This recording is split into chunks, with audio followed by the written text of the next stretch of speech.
Pronto, está gravando. Depois eu boto lá, mando o link para vocês. Deixa eu compartilhar minha tela.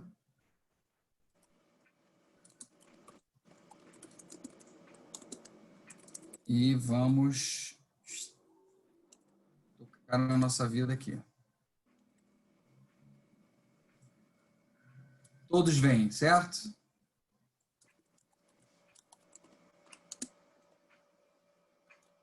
Alguém vendo a minha tela?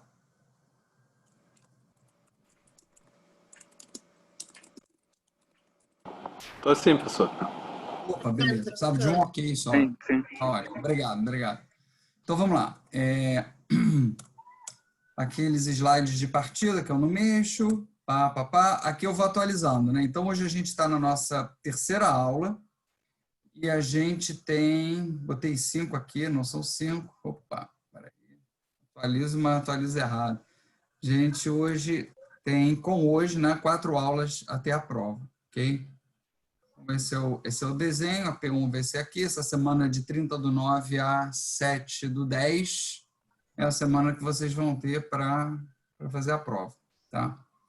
Então, vamos lá, vamos seguir a vida. Vou fechar a estrutura conceitual que a gente começou a semana passada, e esse pronunciamento acabou ficando bem extenso, né, com a revisão feita no final do ano passado. Eu acabei me detendo um pouco porque tem uns aspectos que vale a pena a gente parar e comentar, porque assim, mudaram a maneira da contabilidade abordar a informação, né? Então, vamos lá. Capítulo 7. São 9 capítulos, tem mais 3 bloquinhos rápidos aqui. A gente termina, parte para os exercícios e vai para o tema de hoje, tá? Capítulo 7 fala da parte de apresentação, da parte que trata das demonstrações e da maneira como elas devem ser divulgadas. E a essência aqui é a seguinte: as demonstrações contábeis, né, as informações prestadas pela contabilidade, seja por meio das demonstrações, seja por meio das notas explicativas, elas são ferramentas de comunicação. Isso é um aspecto que precisa ser ressaltado, porque isso muda a relevância da contabilidade, ela muda a importância da contabilidade dentro da empresa, né? Quando você passa a enxergar a contabilidade como uma ferramenta de comunicação, né, tem uma série de exigências para que essa ferramenta deve atender, ok? Para se qualificar como uma ferramenta de comunicação de alto nível. Então, por exemplo, né, as demonstrações contábeis, a informação contábil, tem um monte de estimativas lá dentro. Essas estimativas têm uma maneira de ser realizadas. Esse modo como as estimativas são realizadas precisa ser consistente no tempo. Eu não posso ficar mudando de critério todo ano. Esse ano eu estou usando o valor justo para mensurar uma parte dos meus instrumentos financeiros. Aí, ano que vem, eu vou mudar o critério de valor justo. Eu usava fluxo caixa descontado, agora eu vou usar uma outra técnica. No terceiro ano, eu uso uma terceira técnica. Isso vai fazendo com que a informação perca continuidade, perca uniformidade, perca consistência. Isso, do ponto de vista de uma ferramenta de comunicação, é muito ruim, porque ela não vai cumprir o objetivo dela de informar. Ela vai comprometer a fidedignidade da representação, que é uma característica fundamental da informação contábil, ok? Então, isso foi só um exemplo que eu dei, tem uma série de outros aspectos que vão trazer limites, né, e orientações a como essa informação deve ser produzida, deve ser divulgada, e isso vai estar distribuído nos pronunciamentos. Cada um lá vai abordar isso do seu jeito, mas o que é importante a gente ter em mente é o seguinte: a informação contábil, a contabilidade enquanto ferramenta de comunicação, ela deve concentrar-se em princípios e objetivos de divulgação, em vez de concentrar-se em regras. Então, eu tenho princípios que vão nortear a minha apresentação, eu tenho objetivos que vão nortear a minha apresentação, ao invés de ficar me preocupando com checklist. É uma mudança de cultura, ok? A gente viu na aula passada uma mudança fundamental nessa história toda, que o usuário primário, né, o usuário mais importante da informação contábil são os investidores e os credores. Não é mais o fisco, não é mais o empregado, não é mais alguns tipos de acionistas, não. É o investidor e o credor, que são aqueles camaradas que estão dispostos a prover financiamento para a empresa, ou na forma de capital social, como acionista, ok? Ou na forma de credor emprestando dinheiro, ok?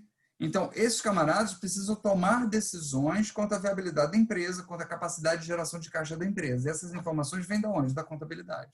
Claro que isso não restringe a possibilidade de eles buscarem informações adicionais em outros campos, mas a contabilidade é a grande fonte desse tipo de informação.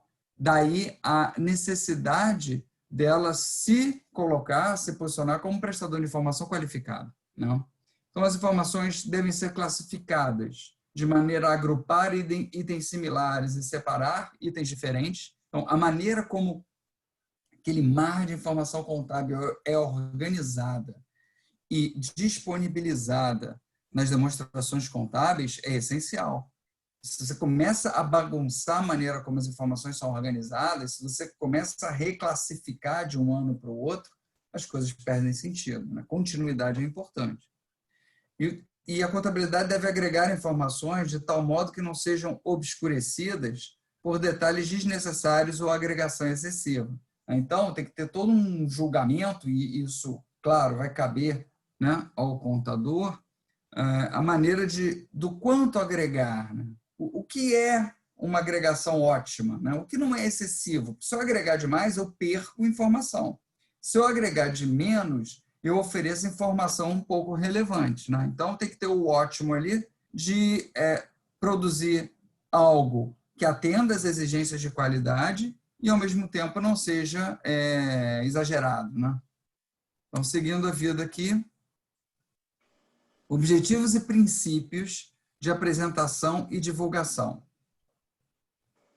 Dar às entidades a flexibilidade para fornecer informações relevantes que representem fidedignamente os ativos passivos, PL, receitas e despesas, ou seja, a flexibilidade, julgamento, e exigir informações que sejam comparáveis, tanto de período a período, quanto dentro de um mesmo período, para diferentes entidades. Né? Então, é importante que as coisas sigam um padrão de apresentação, uma lógica de agregação, né? uma consistência na informação prestada para que a gente tenha uniformidade, comparabilidade e possa tomar a melhor decisão de investimento ou de crédito. Ok?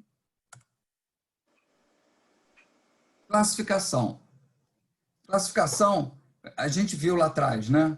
O que a contabilidade faz? Contabilidade é um grande tradutor, ela vai pegar os eventos econômicos e vai converter aqueles eventos econômicos para traduzir aqueles eventos econômicos numa linguagem universal, numa linguagem de mais fácil acesso. Esse é o papel da contabilidade. Essa é a fase do reconhecimento. Para que esse reconhecimento seja perfeito, né, além dessa tradução do evento econômico para uma linguagem mais simples, que é a linguagem contábil, eu preciso medir o evento, eu preciso mensurar. Essa é a segunda parte do processo contábil. Primeiro eu reconheço, depois eu mensuro. E a terceira fase é a divulgação, a evidenciação. Para eu evidenciar, eu vou ter que pegar aquele mar de eventos econômicos que foram traduzidos contabilmente e preciso organizá-los. Eu preciso classificá-los para que eu consiga apresentar esse mar de informação confusa, né, bagunçada, de uma maneira ordenada e que faça sentido para quem está vendo. Né? A classificação mais básica é dada lá lei das SA, olha, o ideal é que os ativos sejam organizados em ordem crescente de liquidez. Faz sentido isso. Então, você coloca primeiro o que é mais líquido, depois liquidez intermediária e depois o ilíquido. Você começa pelo caixa, títulos, né, disponibilidades, depois você vai perdendo liquidez, créditos, contas a receber, estoques, e vai perdendo liquidez, chega no não circulante. Isso é uma lógica interessante de apresentar, porque ela é intuitiva. É a primeira classificação mais bruta e mais geral que a própria lei que dá. E depois você vai tendo as classificações internas a esses grupos que vai caber o profissional fazer, né? E essa classificação ela precisa ser o mais inteligente, o mais esclarecedora possível, para que quem vá usar a informação tenha condição de extrair todo tipo de apoio à tomada de decisão que ele precisa. Então, um comentário que a norma, que o pronunciamento faz para não acontecer de jeito nenhum, assim, não compensa, por exemplo, compensação de ativos e passivos. Não faz isso. Né? Não apresenta um único valor líquido. Mostra os dois lados. Né? Muitas vezes, ativos e passivos são correlacionados, né? Eles têm uma relação de origem, né? De fato gerador. Muitas vezes, eu pego aqui os exemplos de banco que me vêm à mente porque é o que eu vivo profissionalmente.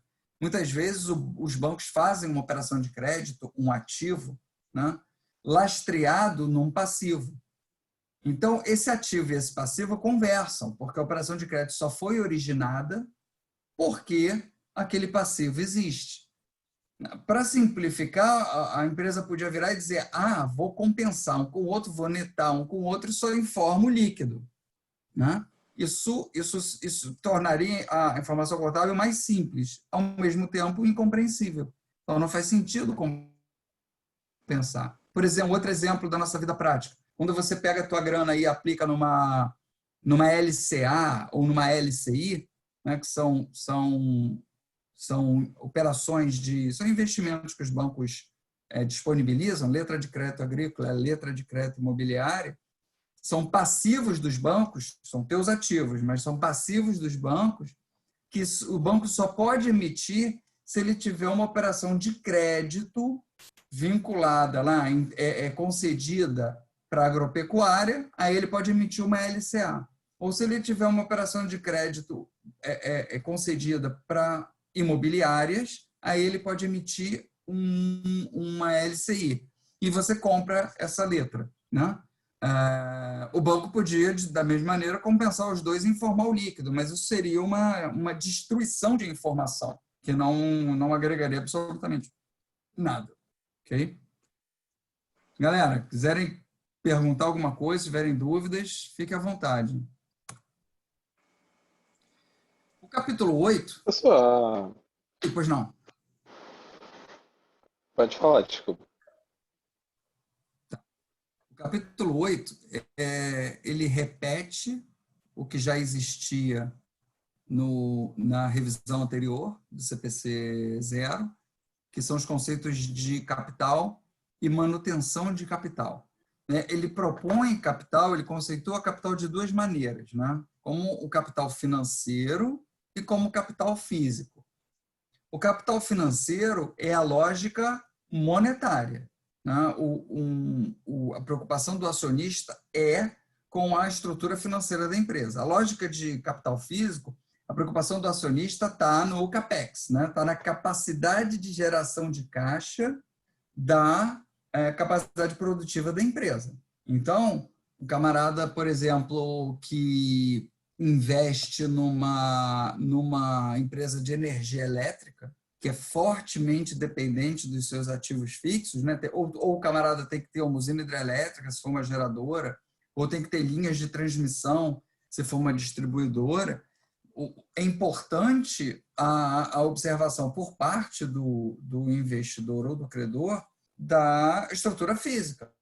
Né? O quanto isso está obsoleto, o quanto isso está depreciado. A empresa vem fazendo investimentos em capital físico para substituir essa estrutura produtiva que está envelhecendo, ou ela não está fazendo nada? Não está fazendo nada. Então, aquilo ali, em algum momento, vai se tornar obsoleto a tal ponto que não vai gerar mais caixa, né? E eu diria que tem um terceiro conceito de capital, que é o conceito intelectual de capital, né? Porque nenhum desses modelos, por exemplo, se aplicam com muita clareza às empresas de tecnologia, muito menos às startups, né? O camarada, muitas vezes, não tem estrutura física nenhuma, né? Também não tem uma estrutura financeira, porque ele está apostando no futuro, ele não tem geração de caixa positiva ainda, ele ainda está construindo uma plataforma, e você fica, pô, onde é que está essa empresa? Não tem financeiro, não tem físico, mas tem intelectual, né? Você pega, por exemplo, hoje, o camarada tem uma boa ideia, o sujeito tem uma boa ideia tech, né? O que o cara faz? Vou alugar um prédio. Não, você não vai alugar um prédio. Ou você não vai comprar um prédio, você não tem uma estrutura física, todo mundo para trabalhar de casa. Eu preciso pelo menos dos servidores, né? Preciso de uma base de TI. Não preciso. Os servidores você aluga da Amazon ou aluga do Google, né? Eles fornecem capacidade, eles alugam memória, eles alugam capacidade de memória e eles alugam capacidade de processamento, né? Tô vendo o chat aqui, eu sou ruim com essa coisa de chat, é verdade. O Nubank é um excelente exemplo, vou falar dele, valeu. Eu não vejo isso. Vocês podem me interromper, dá uma chutada aí, porque essa parte do chat, tem que ter um navegador aqui do meu lado, tem que ter um assistente. Minha internet está muito ruim, professor. Aí tá osso. Tá, beleza, tudo bem. Mas eu vou dar esse exemplo, porque esse exemplo é ótimo.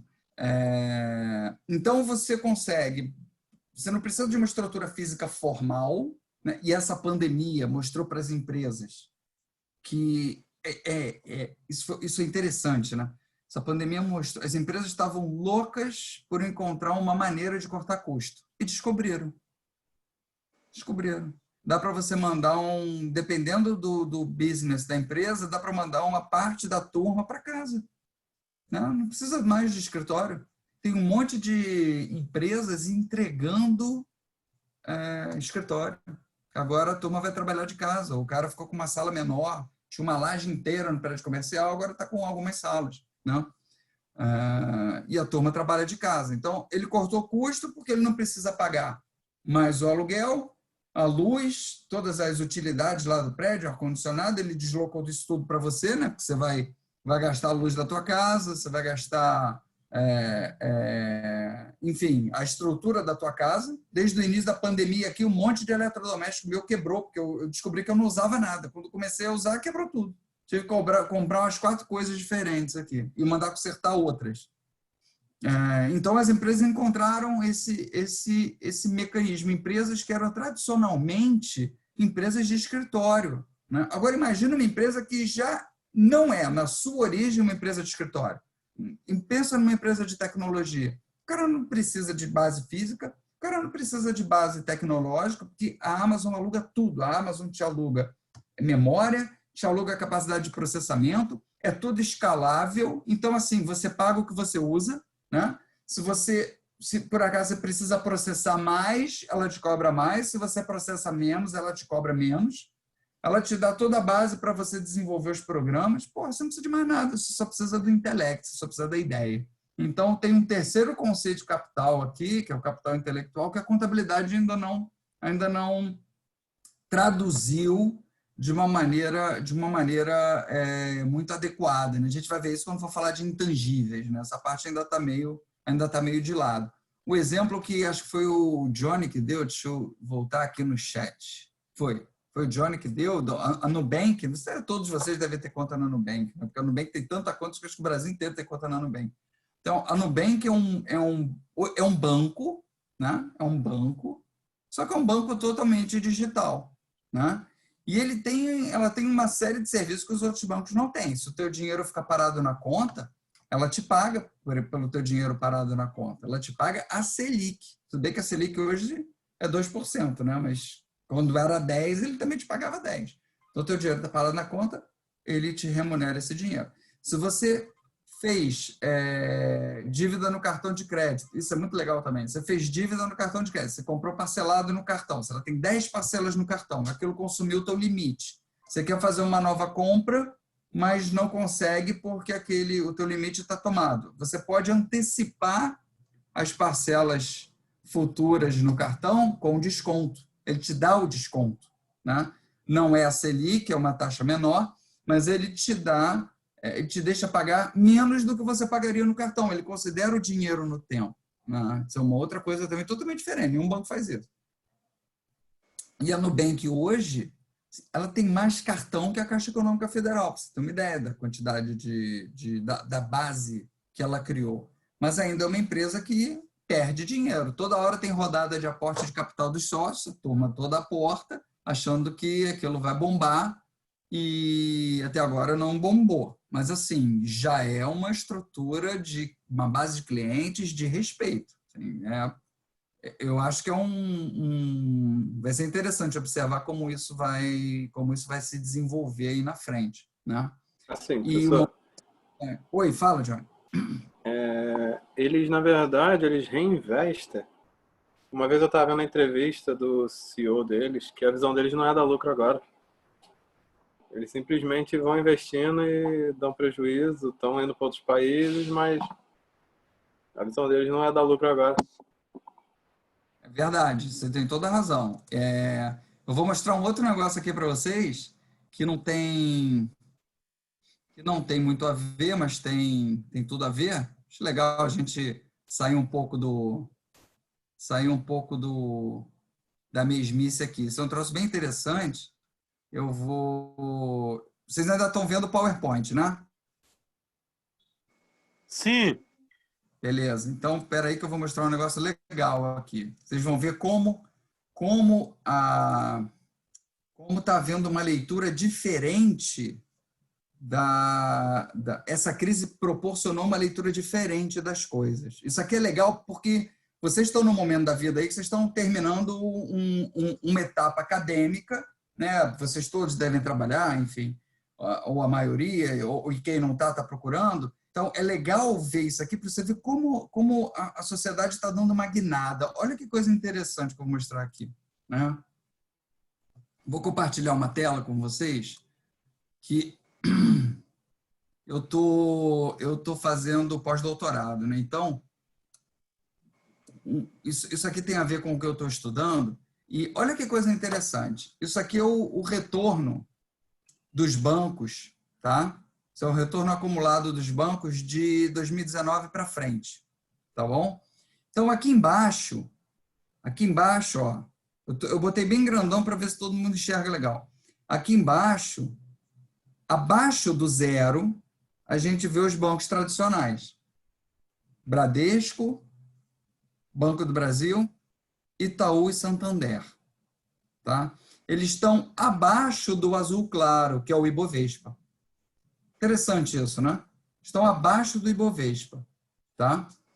Aí, quando você vai para os bancos que não são bancos de crédito, esses 4 bancos tradicionais que eu falei, são bancos de crédito. O cara pega dinheiro, pega depósito com você e empresta para quem está precisando, entendeu? O banco que faz intermediação financeira, são bancos clássicos, tá bom?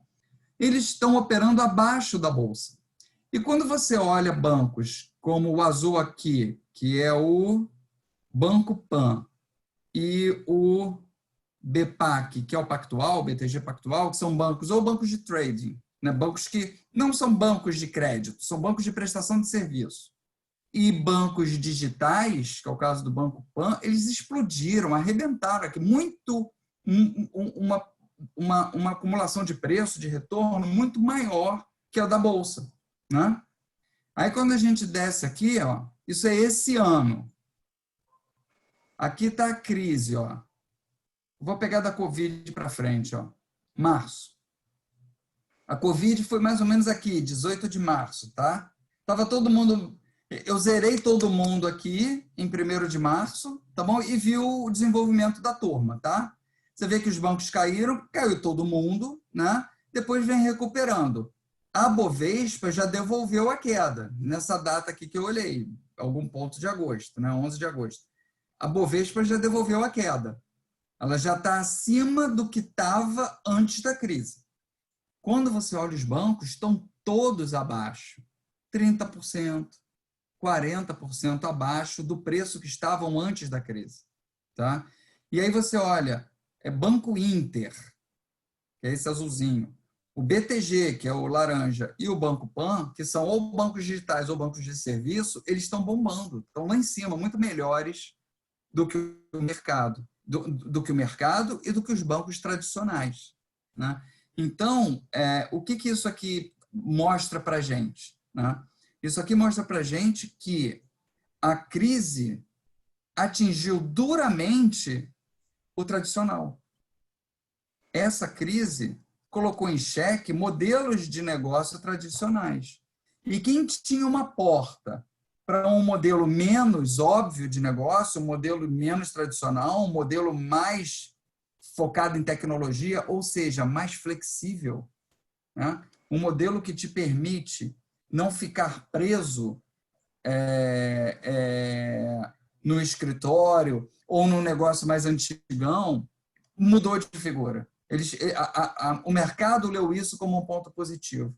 Né? E isso, assim, é uma informação que eu acho bem interessante, porque a nossa cabeça é muito presa no passado, é muito presa nas nossas experiências anteriores e no que os pais disseram para a gente, ou nos exemplos que a gente teve, e isso está tudo sofrendo uma mudança assim, muito relevante. Né? E para quem está se posicionando na vida, como vocês, é importante ter essas coisas na cabeça, né? É importante ver o que está rolando, porque tem muita coisa rolando, muita coisa diferente. Beleza? Professor, só uma dúvida. Fala, eu fico falando pra caraca, desculpa atrapalhar você. Não, se você não falar, só eu falo, você é a minha salvação.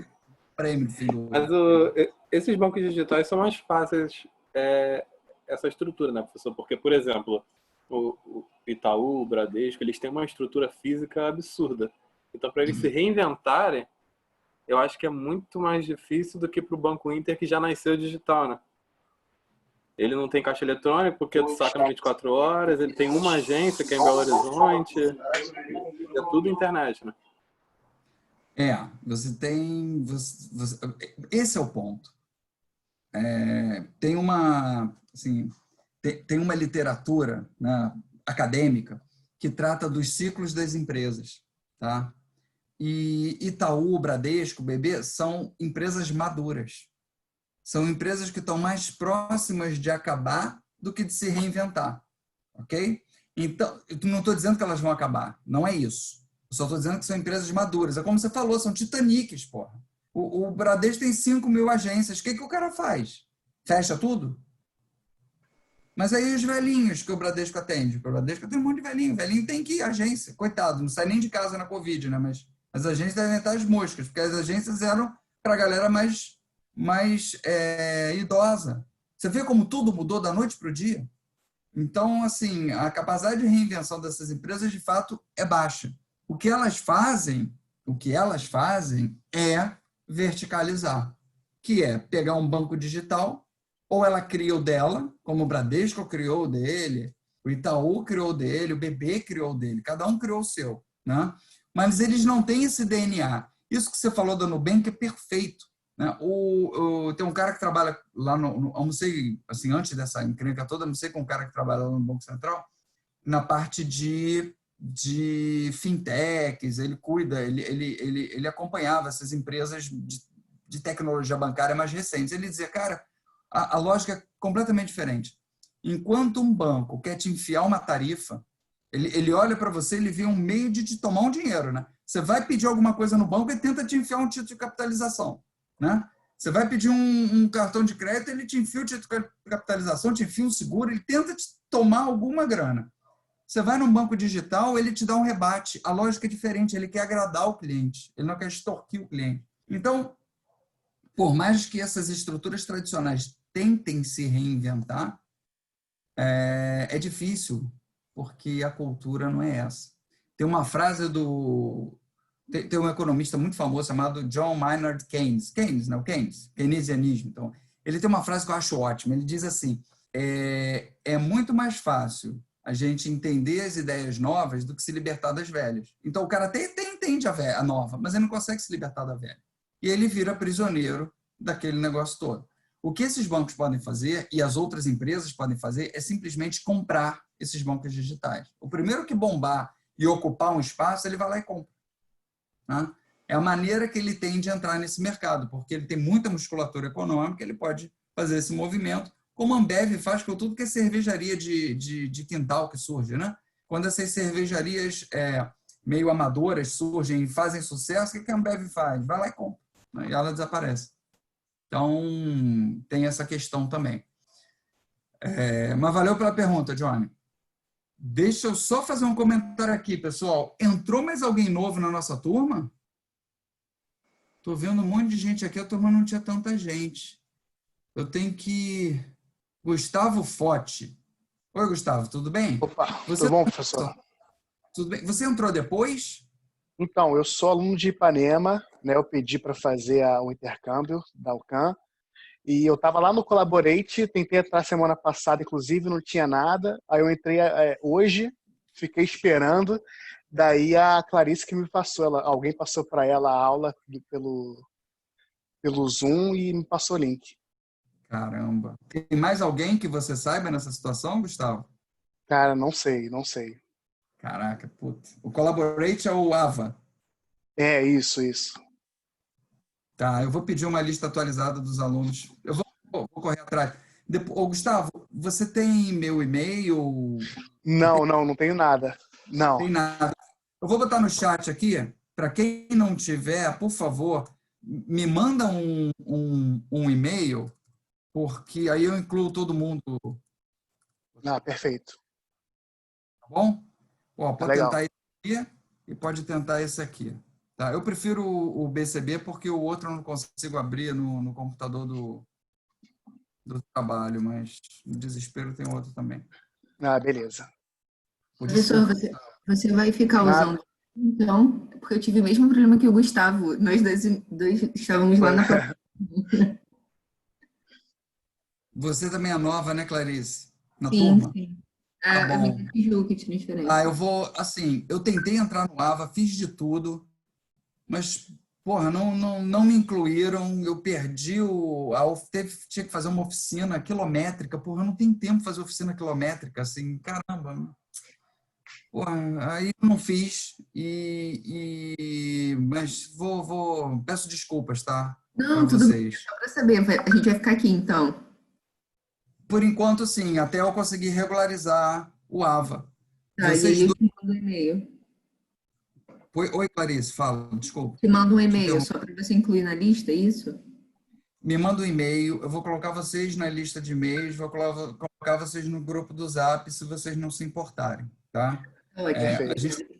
A gente tem feito a comunicação por esses dois canais. E eu vou, essa semana, ver se eu regularizo essa história do AVA aí, porque, enfim, já chorei tanto com esse AVA que eu não vou nem mais falar disso. Tem mais alguém além da Clarice e do Gustavo? Olhando aqui os nomes, eu conheço todo mundo, eu lembro de todo mundo. Acho que não. Beleza. Tá bom. Então, vamos lá. Vou compartilhar a tela de novo. Peço desculpas a vocês dois novamente, tá?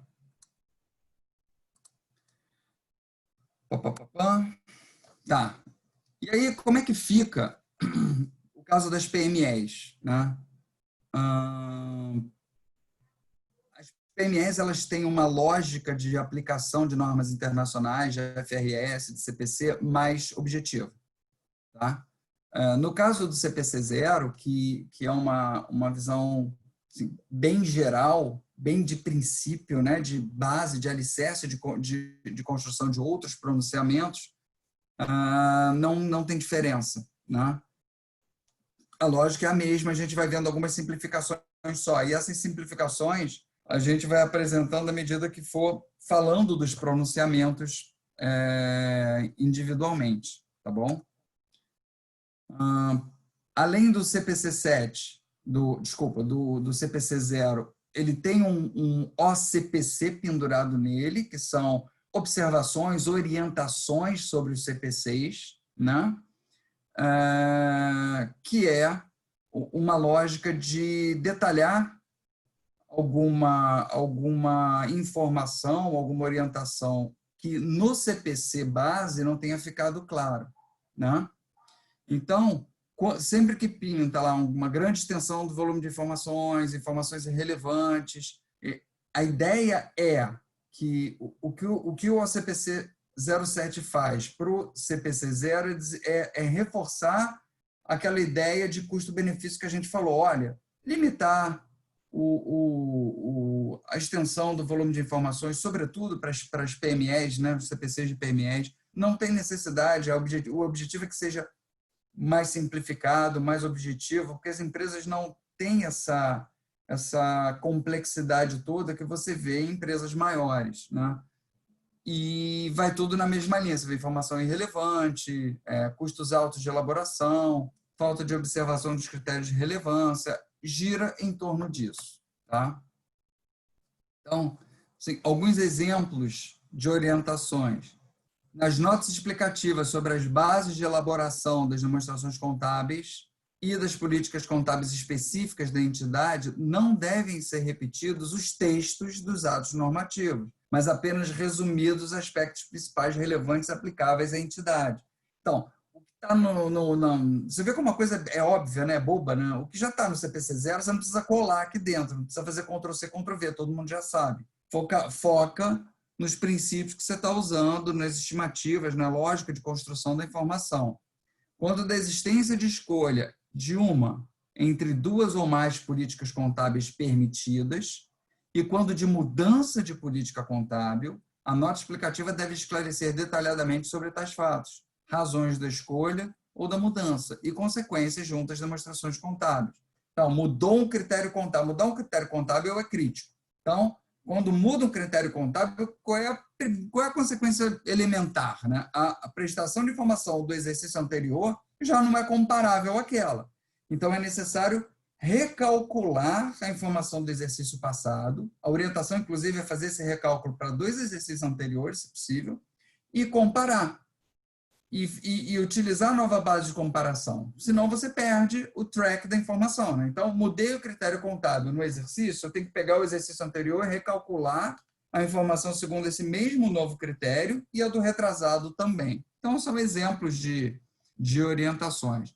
E esse slide é o slide que a gente usou no início, eu estou repetindo ele no final, tá? Estou fechando com o mesmo slide que eu abri, que é a ideia do processo contábil, né? Que é um processo de 3 partes, é um processo de 3 etapas: reconhecimento, mensuração e evidenciação. Isso aqui, se a gente puder sintetizar a contabilidade, é esse slide, né? Porra, sacanagem, o negócio tem 800 anos, começou com um padre lá em 1300 e não sei quanto, o cara sintetiza num slide. Estou sintetizando no slide, por mais que o padre queira sair lá do túmulo para me bater. Mas a ideia é essa, porque o que a contabilidade faz é, primeiro passo, pegar eventos econômicos, os mais complexos possíveis, né? Quem fez o período passado comigo, e a gente viu derivativos, né? Imagina, pegar aquela encrenca toda, que são eventos econômicos complexos, e traduzir para uma linguagem simples, traduzir para débito e crédito. Olha a capacidade de processar a informação que a contabilidade tem. Essa é a etapa de reconhecimento. Como é que eu pego uma compra de 100 contratos de DI futuro e transformo aquilo num lançamento contábil? Esse é o primeiro passo, reconhecimento. Reconhecimento é pegar esse evento econômico e traduzir ele de maneira a alocar ele em ativos, passivos, patrimônio líquido, receitas ou despesas. Ótimo, essa é a primeira fase. Qual é a segunda fase? Você tem que medir. Você não pode alocar nesses grupamentos patrimoniais sem saber o valor. Então, você precisa medir. Caramba, então, além de traduzir aquela compra de DI futuro, ainda tem que medir? Tem que medir. Você precisa saber o valor. Então, você reconhece e mede. Medir é a segunda etapa. E medir se tornou algo extremamente interessante com as normas internacionais, porque você tem N possibilidades de mensuração. Você escolhe o critério. Desde que seja consistente, desde que você use em todo exercício para permitir comparabilidade desde que represente fidedignamente o que está acontecendo, mas você tem a liberdade de escolher, né? Então, a mensuração, que é dar números às coisas, é a segunda fase. Aí a terceira é a evidenciação. Agora eu vou pegar tudo aquilo que eu reconheci e medir, mas está lá num lago de lançamentos contábeis, né, de rubricas contábeis, aquela confusão toda. Eu vou pegar aquilo tudo e ordenar para apresentar, para evidenciar. E aí eu ordeno no balanço patrimonial, que é a minha demonstração de saldos. São as minhas fotografias. Eu ordeno na DRE, que é a minha demonstração de fluxo contábil. Demonstração de fluxo de resultados. Se o balanço patrimonial é a fotografia, a DRE é o filme.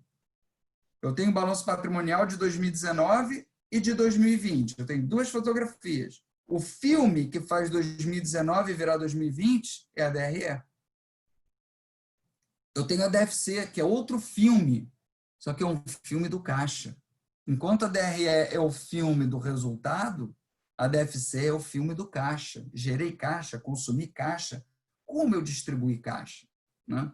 E as notas explicativas vão pegar esse filme todo e vão legendar. É a legenda do filme, né? É a legenda das fotos, a legenda do filme e a legenda da outra foto, ok? Então, assim, tá num slide, mas tem 1 trilhão de coisas aí dentro para entender direitinho. Se a gente der um duplo clique nesse slide, saem livros e livros e livros, ok? E com isso a gente amarra o CPC 0, né? E vamos fazer uns exercícios aqui, tá? E aí eu quero a participação. Quero que vocês chutem à vontade, beleza? Vamos lá. Tem 20 questões aí de CPC 0 para a gente se divertir. Vamos fazer isso e depois a gente vai para o próximo. O CPC 0, né, o pronunciamento conceitual básico, dispõe sobre a estrutura conceitual para a elaboração e divulgação de relatório contábil financeiro. Nos termos desse pronunciamento, as demonstrações contábeis são elaboradas e apresentadas para usuários externos em geral, tendo em vista suas finalidades distintas e diversas. A estrutura conceitual, ao estabelecer os conceitos para elaboração e apresentação das demonstrações contábeis destinadas a usuários externos, tem dentre as suas finalidades... E aí?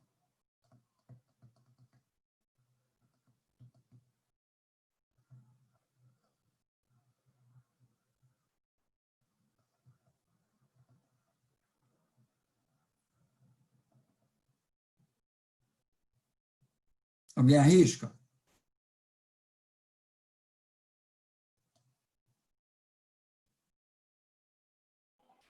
Letra A, professor?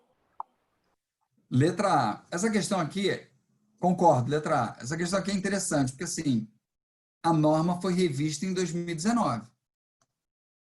Está desatualizado? O enunciado está ruim. A resposta não. Tá? Por isso que eu deixei ela aqui. Essa história dos usuários externos em geral perdeu muito gás. O usuário primário, o objetivo da demonstração contábil são os investidores e os credores. Não tem mais essa conversa de usuário externo em geral. Tá? O foco está no investidor e no credor, mas o papel do CPC é o da letra A. Ok? 2. Isso aí eu tive que jogar um monte fora porque tinha umas questões imprestáveis mesmo. O objetivo do relatório financeiro para fins gerais é o de...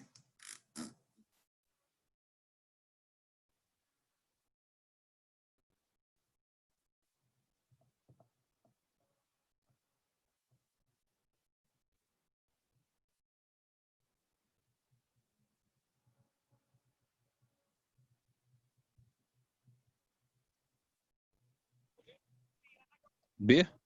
B. Acho que é B também. B B. de bola. Acho que é B também. É a palavra mágica aqui, ó.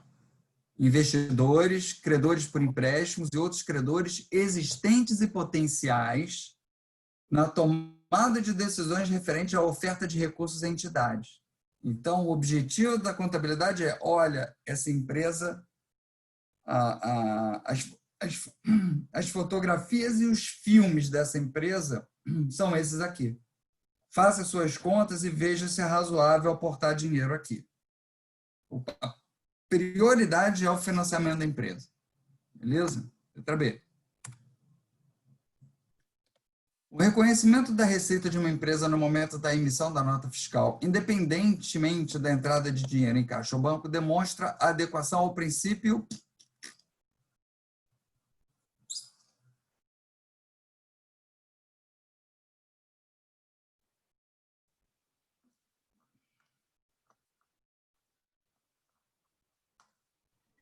Tá? Letra A. Letra A. Só uma outra correção aqui. Os princípios contábeis, né? Os princípios contábeis desapareceram, tá bom? Eles foram todos revogados. O regime de competência morreu? Não. Só que ele agora é um pressuposto da contabilidade. A contabilidade tem dois pressupostos, de continuidade da empresa e o regime de competência, ok? Mas aquela lógica, os princípios contábeis, isso não existe mais. Esse é um pressuposto, então, professor? Pressuposto contábil que o senhor falou? Eu fui deixando os erros de propósito, tá? Para te dizer o seguinte, olha, aquela coisa de princípio contábil, era uma preocupação da contabilidade, né? Era um item da contabilidade, os princípios contábeis, o princípio da prudência, o princípio da competência, o princípio... Isso tudo deixou de existir. Tudo que era princípio contábil foi absorvido pelo CPC 0, pela estrutura conceitual, e eles ficam lá dentro. Então, o que era o princípio da competência lá atrás é hoje o regime da competência, ou o regime de competência, que é um dos pressupostos da contabilidade, né? Junto com viu, já ia falar princípio da continuidade, né? Junto com a continuidade, que é o going concern que a gente viu semana passada. Entendi. Beleza? Tá bom. 4. A nova estrutura conceitual divide... deixa eu abrir aqui. Divide as características qualitativas da informação contábil financeira em características fundamentais e características de melhoria. Segundo esse pronunciamento, as características fundamentais são as mais críticas e compreendem... Letra E. Letra E, relevância e representação fidedigna. Então, uma informação, ela precisa ser relevante e ela precisa ser representada de maneira fiel na contabilidade. Senão, né, quando você perde essas características fundamentais, é de se avaliar se justifica prestar aquela informação. Ok? Ok. Beleza. As características qualitativas de melhoria são menos críticas, mas ainda assim altamente desejáveis. Todos os atributos abaixo são características qualitativas de melhoria, exceto... Letra E. Letra E, conservadorismo. Espera aí, galera, agora eu estou ficando preocupado, tem 17 pessoas. Não, é o Ailton que entrou 2 vezes. O Ailton está tão afim da aula que entrou 2 vezes. Beleza. Tem mais ninguém novo não, né? Não, voltou para aqui. Posso só aproveitar que você parou rapidinho? Deixa eu te perguntar. Esse conteúdo você vai postar em algum lugar? Então, Clarice, eu posto e mando o link. Tá. Você manda pelo e-mail. Tá ótimo, então. Mando pelo e-mail. O único erro grosseiro que eu cometi foi não ter gravado a segunda aula, né? Nesse link que eu vou te mandar, tá a primeira aula lá. Tá, eu vou postar de novo o link da primeira aula no Zap, depois que eu colocar vocês, tá? E eu coloco o link da terceira também. A segunda eu esqueci, tá? Como eu esqueci a segunda, eu vou remover, o que é uma pena, porque eu adoro esse CPC, é o que eu mais gosto. eu vou remover o CPC 0 da avaliação, para não prejudicar ninguém, ok? Então, no e-mail que eu te enviar, eu te mando o meu número do WhatsApp, do celular. Eu vou conseguir pela secretaria, mas seria legal você já me mandar até o Zap, você e o Gustavo. Se puderem mandar o Zap no e-mail, que aí eu incluo vocês na lista de e-mail, na lista de Zap, e a gente resolve assim creme. Mas ninguém vai ser prejudicado por isso não, tá bom? Eu removo o CPC 0 da avaliação. Agora a gente começa a cair, ó, 14, 13, 12, 11. Pô, não vai cair na prova, vai todo mundo embora. Olha lá, hein, gente. Vamos lá. 6.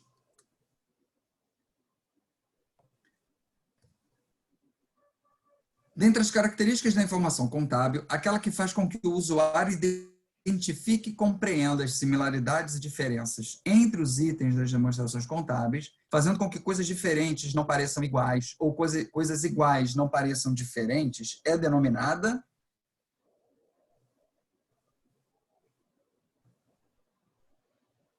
D. letra D. Muito bem, Mariana. Comparabilidade. 7. Uma das características qualitativas da informação contábil financeira útil é a relevância. Relevância é entendida como a característica qualitativa da informação contábil que nada disso mudou, tá bom, gente? São versões anteriores do CPC 0, mas nada disso mudou.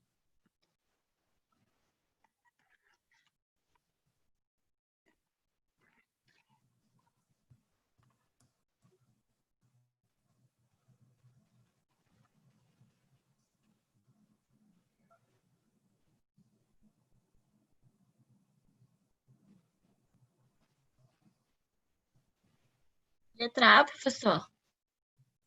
Letra A.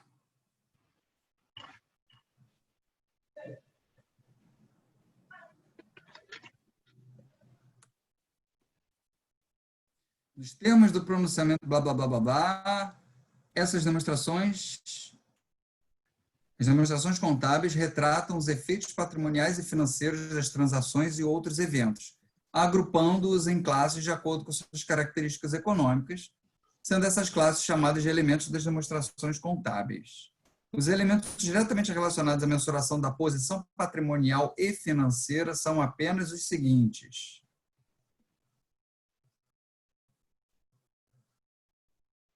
Professor, eu estou na dúvida entre a C e a D, mas eu arriscaria a letra C. Acho que a letra C também.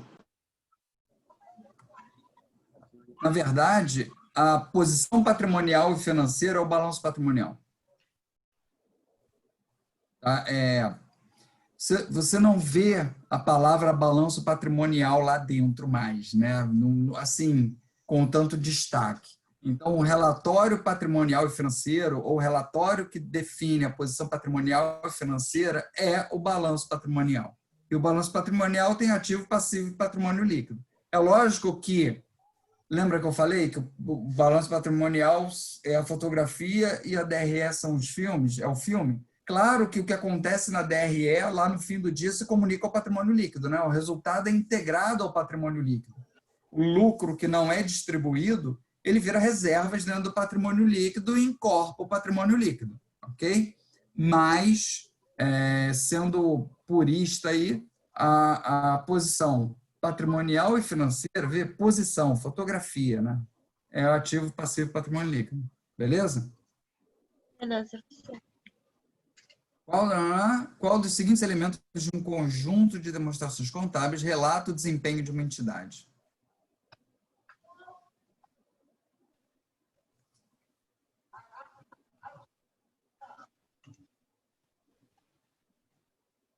Letra C?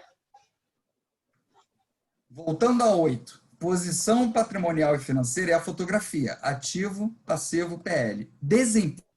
Posição, fotografia. Desempenho da ideia de movimento, né? Desempenho é fluxo. E o único elemento de fluxo aí é a despesa, né? O único elemento de resultado aí é a despesa. O desempenho é visto pela despesa?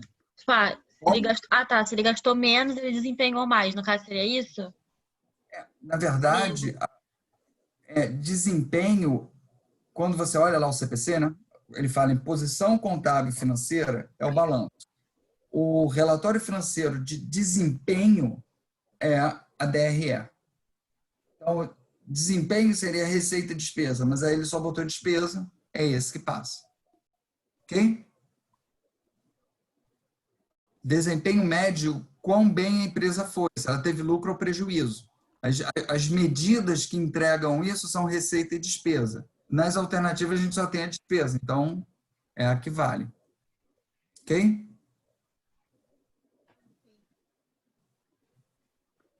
Recurso econômico presente controlado pela entidade como resultado de eventos passados.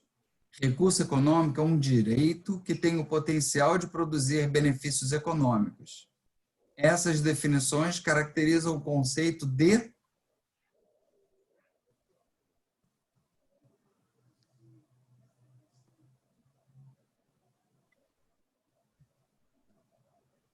Letra B? letra B, ativos.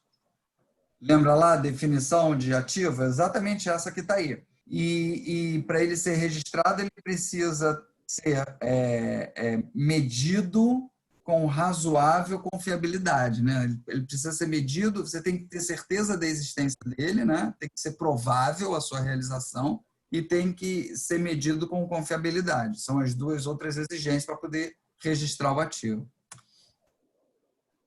Uma empresa industrial, o entendimento técnico conceitual de custo e de despesa é fundamental para plena separação e classificação.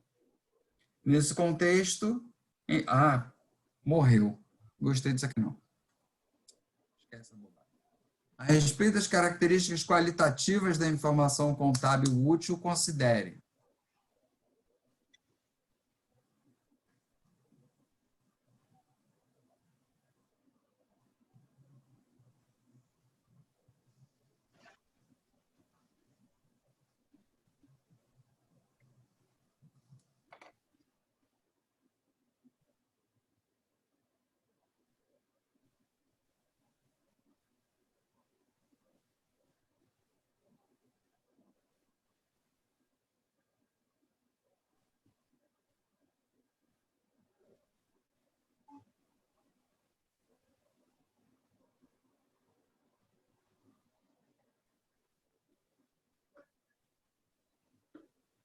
E aí, Professor, essa 3 aqui, todas essas características não são quantitativas, não?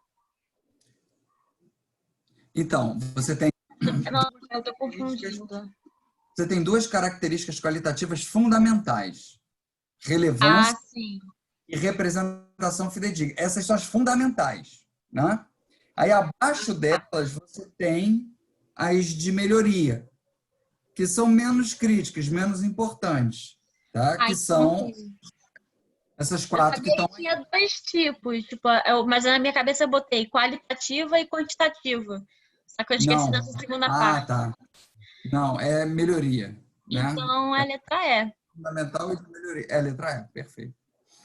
A questão anterior, professor, a 11, o senhor passou? É que não está de acordo com o nosso conteúdo? Não, isso é porque é boba essa questão. Pô, questão de Tá. lançamento com besteira, não mede nada. Um ativo é reconhecido no balanço patrimonial quando?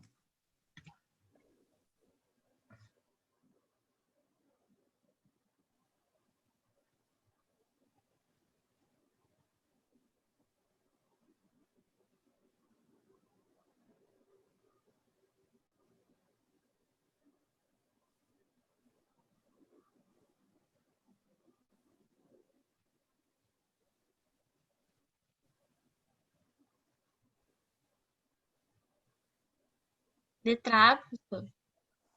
Então, adquirido ou mesmo que já se tenha o direito de reconhecê-lo em bases confiáveis e desde que possa ou seja calculável. Olha a última aqui, ó. Resultar em informações relevantes sobre ativos passivos, patrimônio líquido, os objetivos... Um ativo é reconhecido no balanço patrimonial quando? Essa última opção aqui me embolou essa parte aqui quando ele fala resultar em informação relevante sobre o passivo, PL, receita, despesa. Isso aqui É me estranho. embolou.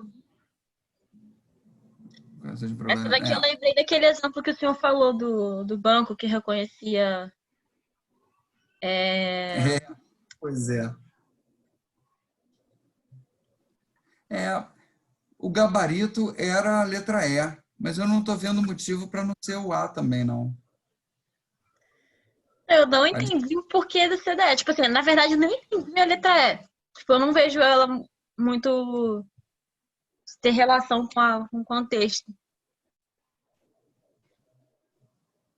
É verdade. É vero. Gabarito alterado.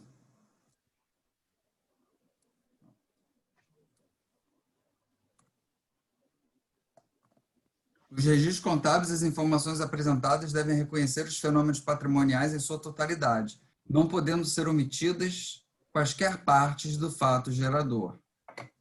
Essa afirmação refere-se a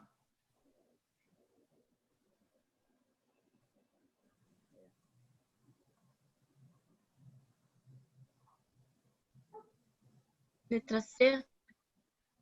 letra C. Isso aqui fica perdido lá no miolo do CPC 0, né? Quando ele começa a detalhar a representação fidedigna. Ok?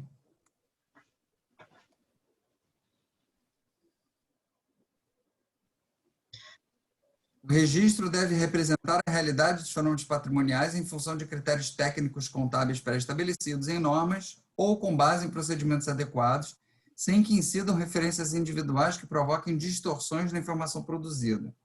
Essa afirmação refere-se à característica contábil da...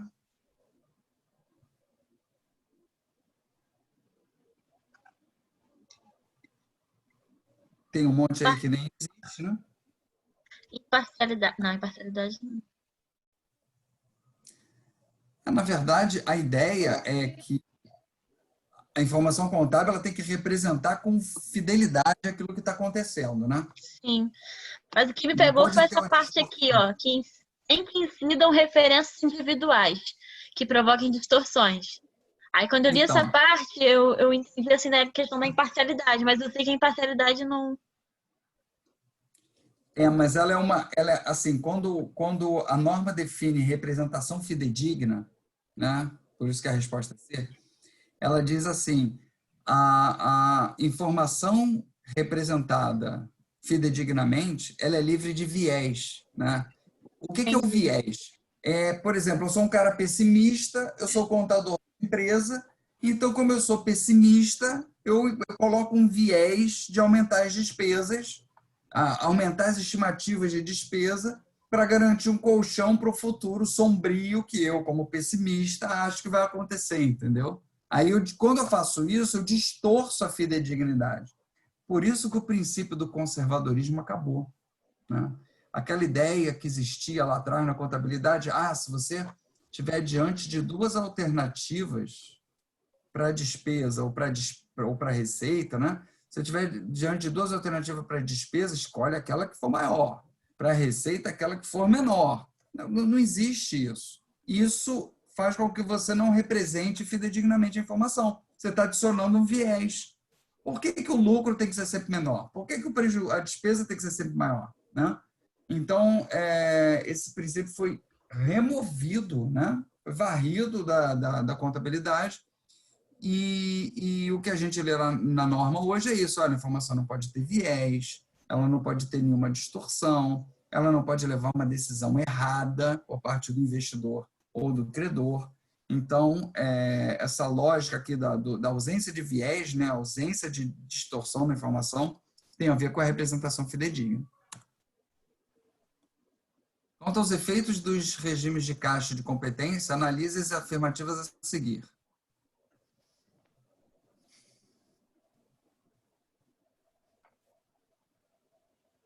Está acabando, galera. Deve estar de saco cheio dos meus exercícios.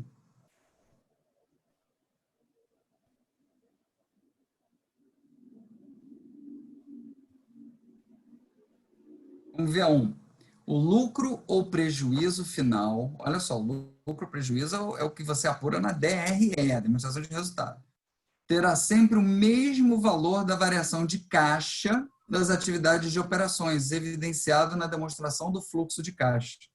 Tem sentido que a DRE bata com a DFC? Não, são visões diferentes, né? Então, a 1 está errada, completamente errada. Uma receita de prestação de serviço recebida antecipadamente altera o saldo de caixa, sem alterar imediatamente o resultado do período, em razão do fato gerador da receita por competência somente ocorrer quando da efetiva prestação de serviço. Então, um dos motivos pelos quais a 1 não está certa é que a 2 está certa. E idem para 3, que é a mesma lógica da 2 aplicada para a despesa, né? Então, só 2 e 3. Então, ele está confrontando aqui o regime de caixa com o regime de competência. Em relação aos fatores que podem ocasionar variações nos componentes patrimoniais, ativos e passivos, após serem integrados ao patrimônio, considere as afirmativas a seguir. Valor em uso reflete as expectativas atuais específicas da entidade sobre a quantia, o momento e a incerteza do fluxo de caixa futuro. São todas definições lá do CPC 0. Né? Valor justo, os ativos são reconhecidos pelo preço que seria recebido na venda de um ativo ou pago para transferir um passivo em uma transação ordenada entre participantes do mercado na data da mensuração. Também é ok. Custo corrente reflete o valor atual que seria pago para adquirir um ativo equivalente ou recebido para assumir um passivo equivalente.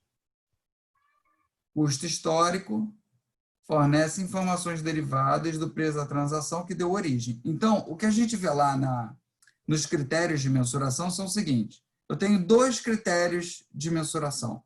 O custo histórico, né, que é, por exemplo, o critério de mensuração do ativo imobilizado que a gente vai ver daqui a pouco. O custo histórico é quanto eu paguei por aquilo, eu coloco aquilo no meu balanço e deixo quieto. Isso é uma maneira de medir. Tá? A segunda maneira de medir é o valor atual. O valor atual ele se quebra, né, em 4 lógicas de medição. A primeira é o valor justo, que é essa que a gente vê na 2. Né? É o exato oposto do custo histórico. O valor justo é, ok, comprei, gastei para comprar, esse é o valor de entrada. E como é que começa esse valor de entrada depois? Sempre pelo valor justo. Qual é o valor dele no mercado agora? Ou qual é o valor dele por meio de um critério de precificação que eu tenha desenvolvido, uma escolha de estimativa contábil minha? Esse é o primeiro tipo de valor atual. Né? Depois a gente tem o valor de cumprimento para passivos, o outro de ativos já esqueci, a gente pode voltar lá e olhar. E, por fim, o custo corrente, que é, enquanto o custo histórico é um valor de entrada, né, quanto eu paguei lá atrás por aquele ativo, o custo corrente é, tá bom, quanto eu teria que pagar hoje para adquirir o mesmo ativo? É um valor de saída. Né? O custo corrente está preocupado com o preço hoje, daquela mesma coisa que para o custo histórico foi o que eu paguei lá atrás. Então, são esses os tipos de medição que a gente tem de ativos, ok? E a gente tem todos eles corretos, tá? São características qualitativas fundamentais. Isso aí é moleza, né? A gente até já viu algum aí. Letra D. Está repetindo, professor? Na verdade, as questões são meio parecidas, mas são diferentes, né, em princípio. Isso aqui não é outra questão que é igual, que é a mesma resposta. Esse aqui, esse checar, é para jogar fora. Eu não detonei aqui. Deixa isso para lá. 19 para lá. Checar, eu devia ter checado e jogado fora. Para fechar, uma das características qualitativas fundamentais é a de Letra E. Letra E. Acabou. Estava mais. Ótimo. Bom, como a gente comentou lá atrás, a gente vai... Lá na nossa primeira aula, né? Só vou resgatar 5 minutos daquele papo lá, que como está todo mundo aqui, é interessante comentar. Esse curso de contabilidade internacional caiu no meu colo, assim, sem a minha participação, né? O tempo foi passando, o curso, a data de início das aulas foi chegando perto, eu liguei para a coordenação e falei, vem cá, porque eu não sou professor da graduação, sou professor do mestrado da CAN. Aí a turma falou, Zé, você vai dar contabilidade internacional. Eu falei, é mesmo? Tá bom. Já estava na cara do gol, não tinha muito o que fazer. O problema né, esse curso de contabilidade internacional tem uma ementa de mais de 15 anos. Né? Ele tem uma ementa da época em que você tinha contabilidade internacional e tinha contabilidade brasileira. E esses cursos se prestavam a mostrar as diferenças. Olha, a norma americana trata isso assim, a norma internacional trata assim, a norma brasileira trata assado, né? Só que a nossa norma brasileira virou a norma internacional. Então, não tem sentido mais um curso de contabilidade internacional. O curso de contabilidade internacional, na verdade, é um curso de CPC que você já faz no curso de contabilidade regular. Né? Vocês tiveram várias disciplinas em que vocês foram abordando os CPCs. Né? Aí eu fiquei no mato sem cachorro, na cara do gol, com o tempo apertado, o curso é esse, não tem o que fazer. A ideia é jogar essa ementa fora e pensar um outro curso para colocar no lugar. Mas, dado que não havia muito o que fazer, qual foi a minha lógica? Vou botar o CPC 0, que é um CPC novo, ele foi revisto no finalzinho do ano passado, né? E vou colocar alguns CPCs que são incomuns, tem vários aí que não costumam ser abordados nos cursos, são mais diferentões, não é o caso desse, né? E vou colocar alguns outros que eu tenho aqui o material já preparado e a gente consegue produzir alguma coisa. Então, esse curso tem um problema de obsolescência, né? O curso de contabilidade internacional não faz mais sentido, só que ele não foi removido da ementa, tá? Então, para transformar o limão numa limonada, eu resolvi escolher alguns CPCs que não são muito comuns, não é o caso desse, mas esse a gente vai passar rápido. E fico à disposição, falei isso nas outras aulas e falo de novo para quem não estava lá. Fico à disposição, se alguém tiver curiosidade de entender, de tratar de algum outro CPC que não esteja na lista lá do início do slide, da apresentação, fala. Se tiver ao meu alcance, a gente prepara uma discussão sobre algum outro CPC que vocês tenham interesse em saber por não ter sido abordado no curso, ok? Fico à disposição, é só vocês me darem um ok que eu preparo.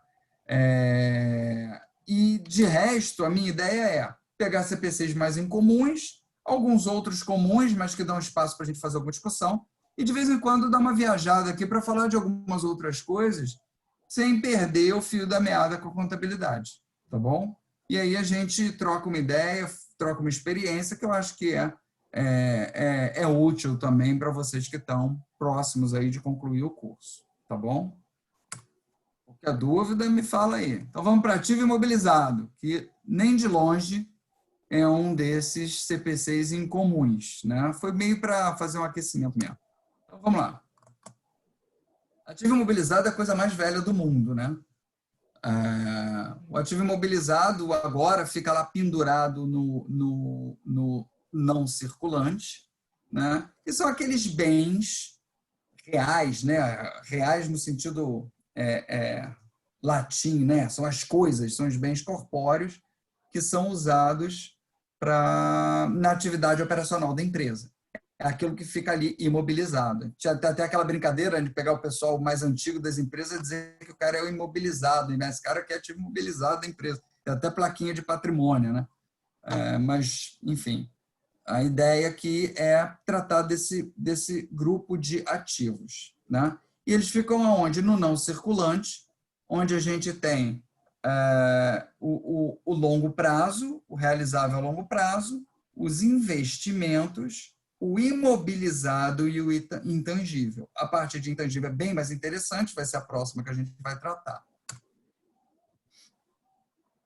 E aqui eu vou escolhendo as coisas mais interessantes para a gente tratar, e o resto eu vou passando mais rápido, tá? Porque realmente não deve ter novidade para ninguém.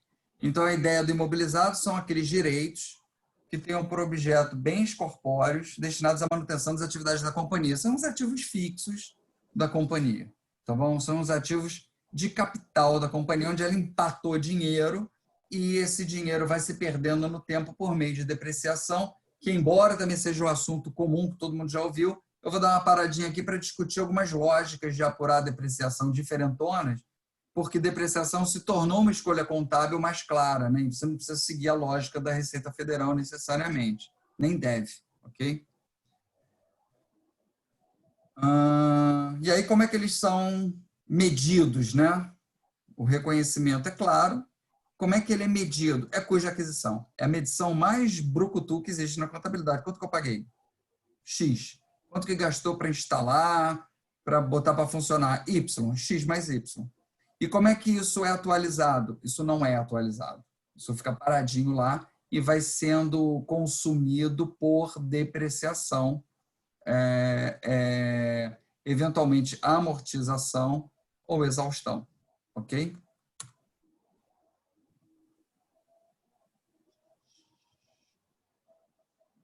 Então, a diminuição, depreciação, quando corresponder à perda do valor, vou pular isso aqui. Quando a gente faz as transparências, a gente é o mais completo possível, né? Depois vê que... Aí você vê direitinho a coisa da representação fidedigna, né? Tá tudo aqui, mas tá tudo meio chato, né? Então, vou ser mais rapidinho. Então, vamos lá. Eu tenho um tratamento contábil para imobilizado, que eu tenho reconhecimento e mensuração pelo custo de aquisição, ok? Depois eu tenho a depreciação. A depreciação converte o valor de reconhecimento, a mensuração inicial, no valor contábil líquido. E eu ainda tenho uma figura nova, que não é tratada aqui, tem um CPC próprio, que é a redução ao valor recuperável. Então, o imobilizado, além dele ser atingido pela depreciação, ou seja, pelo desgaste do tempo, né, pela obsolescência ou pelo desgaste do uso, eu tenho também a redução ao valor recuperável. Pode ser que o mercado dos produtos, que, por exemplo, aquela máquina usada para fabricar, tenha diminuído. O mercado esgotou, o mercado não é mais aquele. Então, qual é o valor em uso dessa empurra? É muito menor, porque, embora a capacidade de produção dela ainda seja consciente, seja razoável, o que ela produz ninguém consome mais. Imagina que você compra uma máquina, tua empresa tinha uma máquina para fazer fita cassete. Tá lá, tu está depreciando bonitinho a máquina. De repente vem a tecnologia muda, ninguém usa mais fita cassete, agora é só CD. Você faz o que com a máquina? Ah, não, continua depreciando como você fazia antes. Não, tem que fazer um impairment, tem que baixar esse troço, porque ninguém compra mais fita cassete.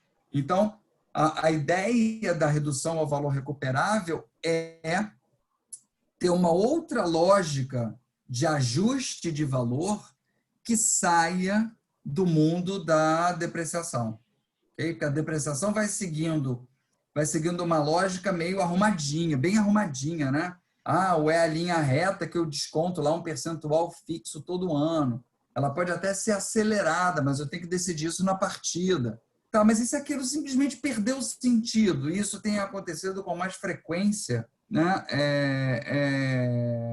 À medida que essa modernidade vai avançando, a redução ao valor recuperável vai se tornando mais óbvia, né? Vai se tornando mais frequente. Então, eu preciso de uma outra lógica que ajuste o preço do imobilizado, além dessa lógica arrumadinha, meio antiquada da depreciação. Eu preciso de alguma coisa que dê um tratamento de choque, e esse é o objetivo do impairment. Ok? A dúvida me perturba aí. Aqui tem o alcance. O que não está no escopo? Ativos biológicos. Isso aqui a gente vai ver. Tem o CPC 29 é um desses diferentões que eu botei para a gente ver. Ativos imobilizados mantidos para venda. Também botei. Meio um pouquinho menos diferentão, mas ainda diferentão. E aí vai. E por aí vai. Tá?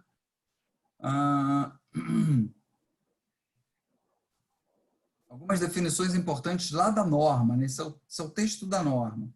É o texto do direito contábil, né? O artigo que trata de imobilizado, ele define imobilizado como item tangível, ou seja, ele precisa ser concreto, né, corpóreo, eu preciso conseguir pegar, que é mantido para uso na produção ou fornecimento de mercadorias ou serviços para aluguel ou para fins administrativos, e se espera utilizar por mais de um período.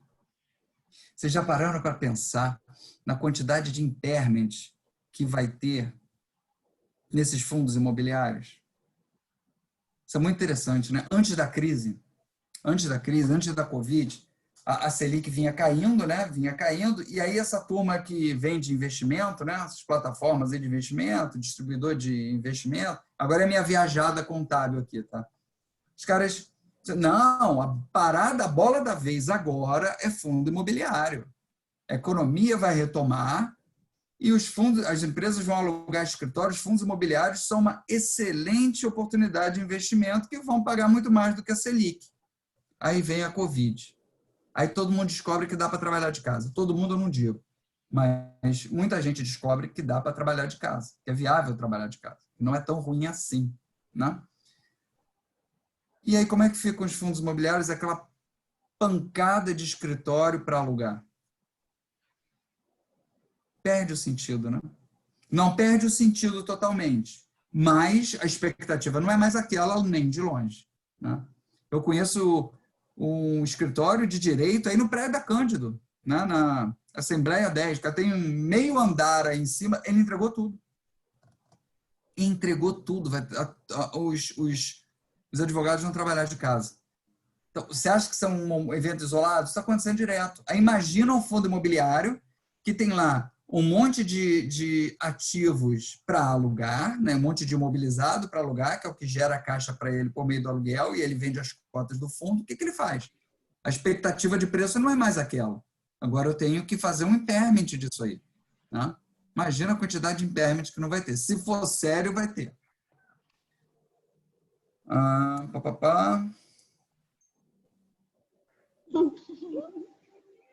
Oi.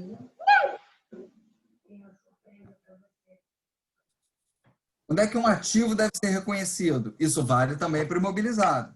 Esses dois quadradinhos aqui, retângulos aqui, são as exigências, né, as condições fundamentais para você registrar um ativo, que também vale para imobilizado.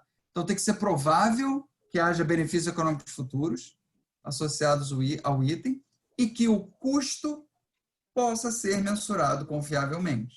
Então, essas duas... Aula aí, tá? Oi, pois não? Esses são os dois pressupostos para se registrar um ativo, o que vale também para o imobilizado. Ok? E aí, tem uma questão bem lateral, que são peças de reposição, ferramentas, também são classificados como imobilizado quando a entidade espera usá-los por mais de um período, né? Quando aquilo for usado para produzir como ativo operacional da entidade, dure mais que um período, né? Algo que vai se consumir rápido, também é imobilizado. Eu vou focar aqui em algumas... Aqui é a mesma coisa, eu vou focar aqui em algumas diferenças, né?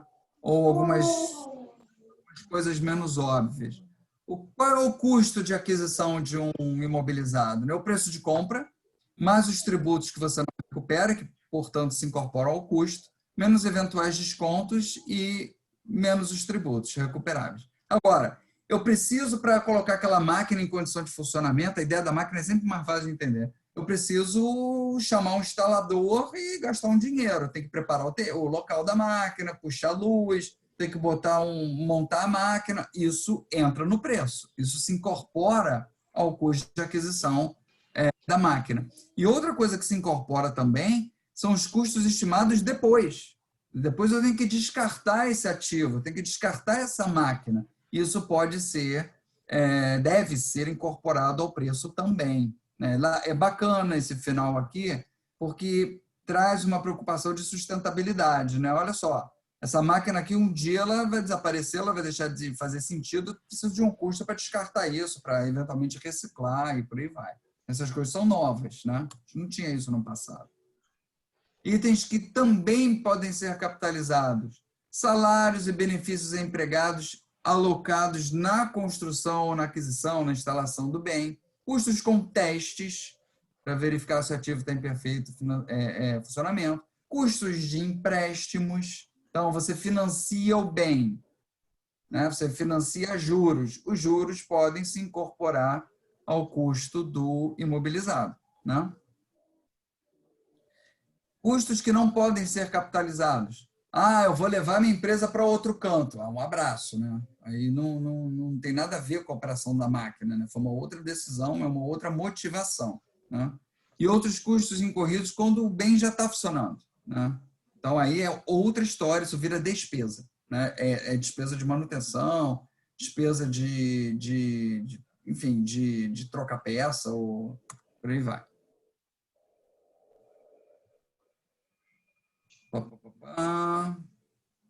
O custo do imobilizado é o valor equivalente de caixa na data do reconhecimento. Isso pode ser a prazo, aí aquilo que eu falei lá, os juros entram na conta e se incorporam ao preço, né? Tem uma série de outros detalhezinhos aqui que são assim bem na quinta casa decimal da análise, tá? Que vai envolver a precificação ao valor justo, quando você permuta por outro ativo, ou quando troca por ações da empresa, a aquisição envolve troca de ações da empresa pelo valor justo. Mas essas são coisas menores, laterais, tá? Uma coisa importante, isso é uma diferença da nossa norma para a norma internacional. A norma internacional permite que se faça reavaliação de imobilizado, tá? A nossa norma não permite mais.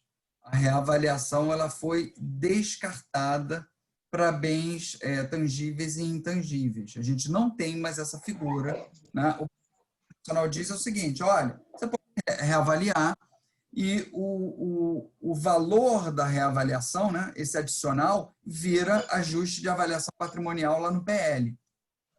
A gente tem a conta de avaliação patrimonial, mas é para outras coisas, e a gente não tem a reavaliação de imobilizado. Isso é uma diferença entre o nosso CPC não incorporou isso, tá? Aí a mesma lógica. Agora a depreciação.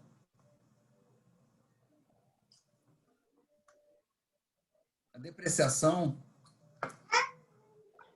ela vai ter alguns aspectos, assim, que não é que eles não existissem antes, eles existiam. Eles só não eram tão visíveis, tá? Primeira coisa, o valor residual é muito presente. Dificilmente se deprecia algum imobilizado até zero. Ele vai até o valor residual. Então, tem uma definição mais clara e meio até impositiva de valor residual. Você tem que ter um valor residual porque aquilo ali não vira zero no fim do dia. Então, é preciso entender esse valor residual, ok? Essa é a primeira coisa. Segunda coisa, a depreciação não se encerra necessariamente quando o valor do bem é consumido, tá? Integralmente. Ela pode se encerrar quando o bem é descartado. Você pode ter um imobilizado que ainda tem valor contábil, né? Ele ainda não foi totalmente depreciado, mas ele, sim, é o caso da máquina de fita cassete, ele simplesmente não tem mais utilidade, ele vai ser baixado ou deslocado para venda, porque aquela máquina não faz mais sentido, aquele imobilizado não tem mais utilidade. Isso pode acontecer antes da depreciação total, ok?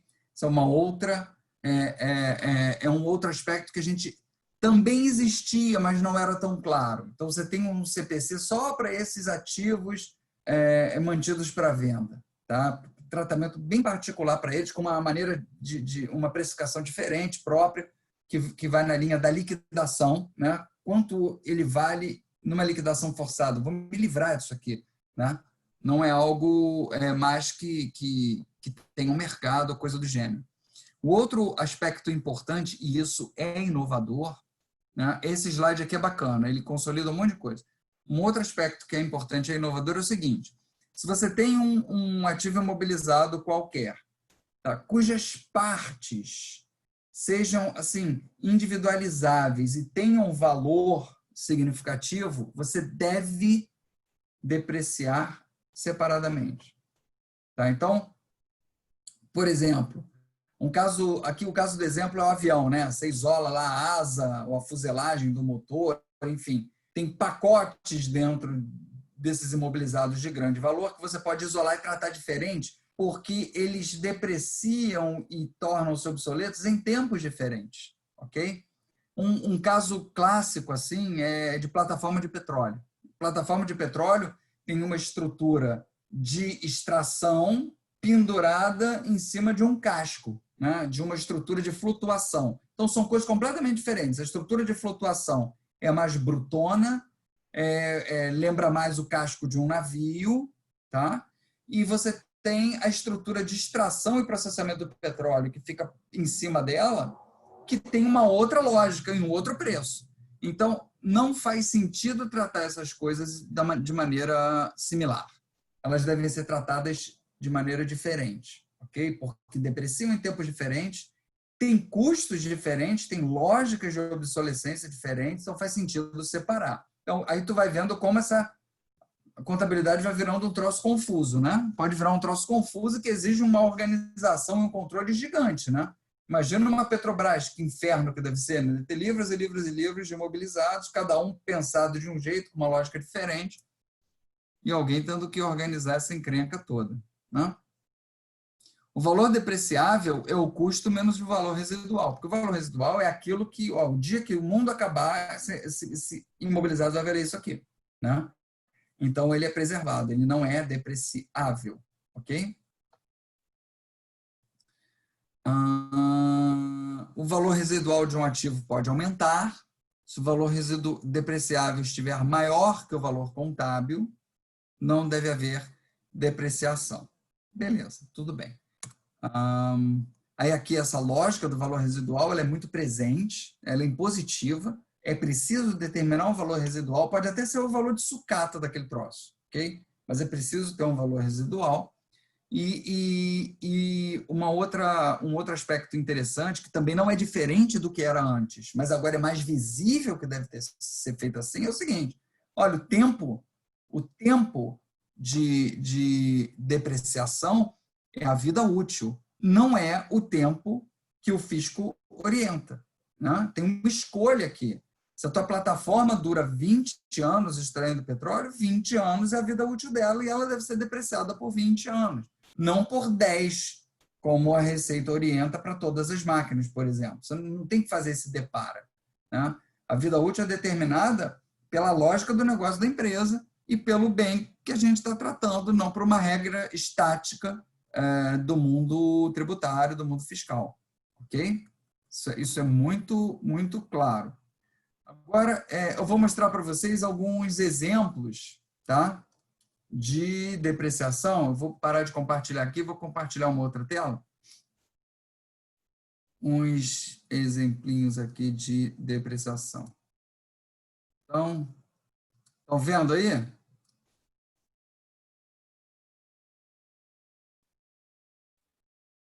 Quem está vivo me responde. Tem alguém vivo ainda? Tô vendo, professor, tô vendo. Sim. Voltei, o Johnny. Opa! Sim, Beleza, obrigado. Valeu. Vamos lá. Isso aqui é o basicão, tá? O método da linha reta, o que todo mundo aprendeu, é aquela coisa meio Receita Federal, meio, né? Você vai pegar lá o valor depreciável, que vai ser o custo de aquisição deduzido do valor residual, ok? E vai dividir pela vida útil. Então, eu tenho um bem que custou 10.500, que o valor residual é 500, logo o valor depreciável é 10.000.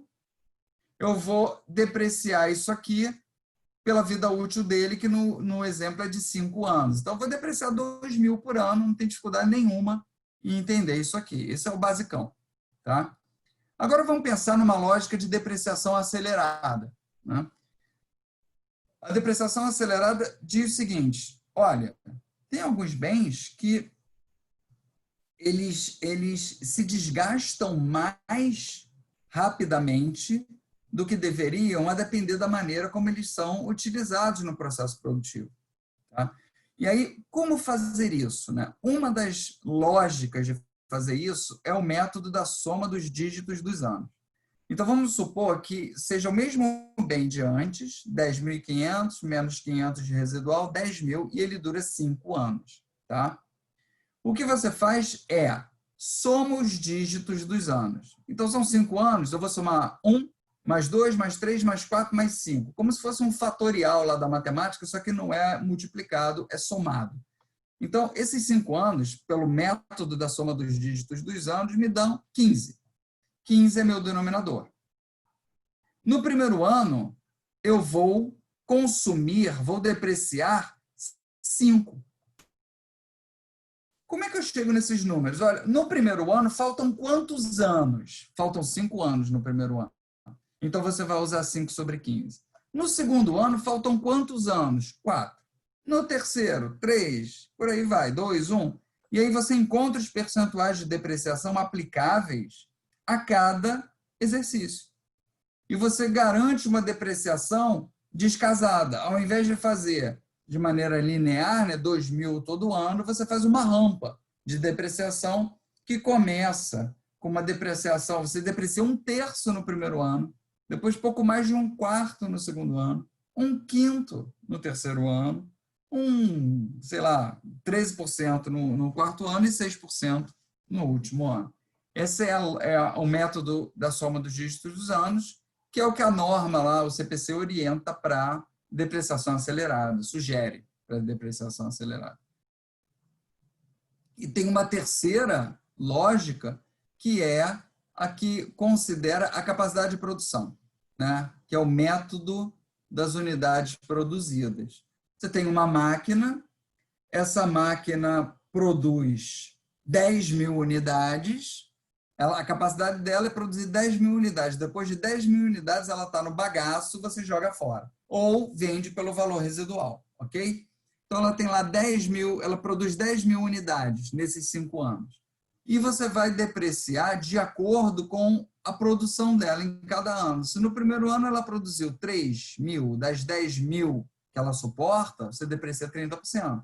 No segundo ano, 2.000, 20%. Se ela produzir as 10.000 no primeiro ano, é 100% no primeiro ano e acabou. Ok? Então, essa é uma outra lógica de depreciar. Então, por que eu fiz essa paradinha e trouxe vocês para cá? Porque a depreciação hoje permite, né, com mais clareza, toda uma escolha de possibilidades, de lógicas de depreciação diferentes do que a gente tinha antes, ok? Muito bem. E aí a gente tem aqui, ó, saldos decrescentes, soma de dígitos dos anos, tá? Os 3 métodos que eu mostro aqui foram os que eu mostrei lá. A ideia é a entidade selecionar o método que melhor reflete o padrão do consumo dos benefícios econômicos futuros gerados ou esperados daquele imobilizado. Tá?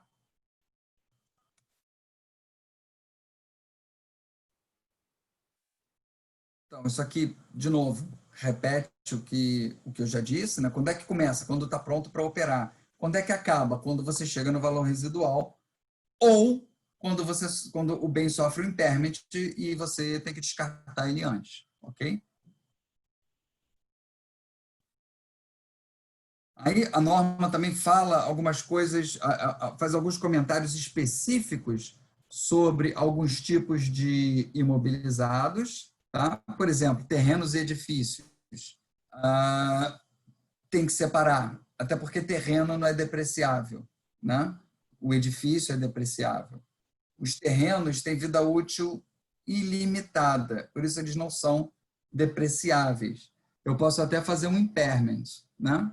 Teve um terremoto naquele terreno e eu não vou mais poder construir o prédio que eu achei que eu ia construir. Faz um impairment no terreno, não tem jeito. Professor, Oi, fala. em relação ao valor de mercado do terreno, porque, por exemplo, se hoje você compra um terreno próximo, com uma boa localização, vamos supor, próximo a um shopping, ele tem um valor. Mas vamos supor que esse shopping, por alguma razão, seja desativado. O terreno vai ter um outro valor. Mas aí não estaria atrelado à depreciação, né? E sim ao valor de mercado. Seria isso? Isso é um impairment. Isso é um impairment. Porque, assim, a gente fala custo de aquisição, né? Mas no momento que você comprou, o custo de aquisição era o valor de mercado, concorda? Tu comprou aquele terreno no mercado. e ele está do lado do shopping, ele é caro. Só que aquele valor de mercado ele vai perdendo sentido depois do reconhecimento inicial, né? Ele pode aumentar, pode diminuir, porque o mercado muda e o custo de aquisição fica paradinho lá. Se subir, você não faz nada, porque não tem a reavaliação. A norma internacional tem a reavaliação justamente para capturar essa valorização possível, né? A brasileira não tem. Agora, se cair, ela te dá um beliscão, tem um impairment, né? Então, tem uma assimetria aí, isso não ficou legal. A Porco fazia tanta armação com essas reavaliações que acharam melhor acabar com ela, tá? Mas é um troço meio doido, né? Para baixo vai, para cima não vai. Isso, para mim, ficou torto, tá? Verdade. Deveria ter sido, né? Deveria ter sido. Imagina, você tem um terreno, descobre petróleo no terreno. Eu não faço nada, ele fica paradinho. Meu Deus do céu, isso aqui vale 100 milhões de vezes mais do que valia antes. Eu vou... Tudo bem que o petróleo não é meu, mas eu vou ganhar royalties em cima disso. Por que eu não posso reconhecer isso? Doido, né? Muito doido isso. Professor, Fala. se você recebe um terreno de graça, como é que funciona o registro? Você faz uma avaliação do valor dele de mercado para poder fazer o registro no ativo? Cara, se tu recebe alguma coisa de graça... Eu sei que é muito estranho. Tem alguma parada errada aí, né? Mas não sei, eu sei, mas uma empresa cede um terreno para outra, sei lá, um exemplo assim, ceder mesmo, entregar, é isso que eu tô querendo dizer. Entendi. Eu diria, não tenho certeza no que eu vou falar, tem que voltar lá na norma e dar uma pesquisada, mas eu acho que vai pelo valor justo. O reconhecimento tem que ser pelo valor justo. Porque, na verdade, quando a gente fala custo de aquisição, é o valor justo, concorda? Sim, mas o registro contábil que eu estou dizendo, como é que faz o registro quando você pega o valor dele? Não teve custo para você. Não teve custo financeiro, verdade. Não teve custo. Mas também se você faz pelo valor justo, tu faz uma receita gigante, né? Como é que fica isso? Boa pergunta, Johnny. Tu é o cara das perguntas. Johnny me dá trabalho entre uma quarta e outra. Aquele negócio da Mercedes-Benz, procurei, não achei, tem que procurar mais. Mas eu vou pensar na doação. Essa doação tem uma cara de armação, hein? Mas tudo bem. Com certeza. A norma deve ter alguma coisa, depois eu dou uma olhada lá. Deve. Vou dar uma futucada lá também. Pô, isso aqui é tudo detalhe do detalhe. Temos 9 minutos ainda. Ninguém aguenta mais, né? Onde é que deve ser baixado? Ok, porra, aqui tudo muito óbvio, né? Não tem mais benefício econômico futuro. Tem que baixar porque não é mais um ativo, né? Lembra aquele exemplo que eu dei na semana passada, né, da operação de crédito que não tinha data de vencimento? Você não tem data de vencimento, você não tem expectativa de benefício futuro, nunca vão te pagar. Então, baixa esse ativo. Mesma coisa aqui, você tem um imobilizado. Ele não tem mais nenhuma expectativa de benefício econômico futuro, tem que baixar, né? É o único que dá para discutir aqui, porque, óbvio, quando você vende ou substitui, tem que baixar, não tem nem o que discutir. E aí ele pode ir também para mantido para venda, que é o outro CPC que a gente... Ganhos ou perdas decorrentes da baixa de um item do imobilizado devem ser reconhecidos no resultado, quando o item é baixado. Ganho ou perda, mas não devem ser classificados como receitas e despesas. Isso aqui é interessante. Isso aqui deve ter Isso aqui pode ter algum reflexo tributário, né? Porque não é uma receita ou despesa reconhecida, né?